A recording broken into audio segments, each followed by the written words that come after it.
Avec ses 490 mètres de dénivelé, une inclinaison moyenne de 39 degrés et des barres rocheuses aussi nombreuses qu'impressionnantes, la face du lac Noir semblait être prédestinée à accueillir les meilleurs skieurs et snowboarders de la planète. Réunis en Savoie pour la deuxième étape de la Coupe du Monde de freeride, les athlètes ont pu pleinement s'exprimer dans des conditions idéales, assurant ainsi le spectacle face au domaine skiable des Trois-Vallées. Ça fait 3, 4, 5 jours de suite quasiment où on a un petit peu de neige régulièrement, ce qui nous a un peu créé des soucis quand même, parce que c'est vrai qu'en freeride, la neige c'est bien, mais trop, ça nous a fait un peu peur. C'est vrai qu'on peut avoir les plaques avant, on a vu qu'il y avait des slides qui étaient partis.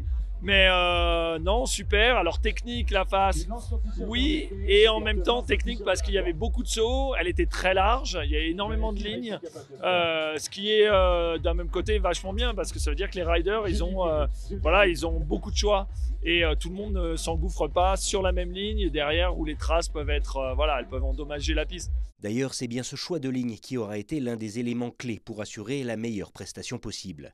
Avec 3 possibilités de portillon de départ, la large face a permis à chacun de trouver son bonheur, à l'image du français Enzo Nilo qui s'est imposé en snowboard. C'est vrai qu'on n'a pas l'habitude de rider dans des conditions aussi exceptionnelles. Là, c'était vraiment parfait, on pouvait se permettre de faire des gros sauts parce qu'il y a de la poudreuse en réception. Et moi, je trouvais que cette ligne, c'était la plus directe, les actions étaient grosses et elles s'enchaînaient rapidement. Plutôt que faire comme les autres Start 1 ou Start 2 où il y avait ce long plat, où c'était long et les transitions étaient hyper longues. Donc j'ai choisi pour tout s'empile et tout s'enchaîne. J'ai respecté le plan plus ou moins bien et je suis trop content d'avoir gagné. C'est ma première victoire sur le World Tour, donc je ne pouvais pas rêver mieux ici en France. Il y a tous mes potes, donc c'est génial. Une étape qui aura souri aux tricolores, car hormis la victoire du Suisse Martin Bender en ski, on retrouve la snowboardeuse licenciée à Champs-Rousse, Marion Aherty, en tête de sa catégorie, tout comme Astrid Schellus, la skieuse des Aravis, qui confirme son très grand niveau de forme en ce début de saison. Honnêtement, au début, j'étais super stressée du fait que ce soit à la maison, il y a ma famille et mes amis et tout ça.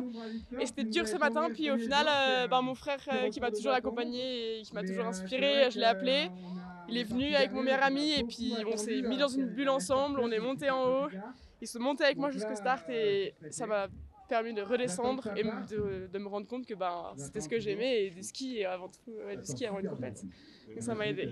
C'est assez drôle parce que l'année dernière, je suis arrivée un peu en me disant où est-ce que je vais atterrir. Je savais pas trop, c'était ma première année. Et puis cette année, j'ai cette attente-là de vouloir pousser, aller un peu plus haut.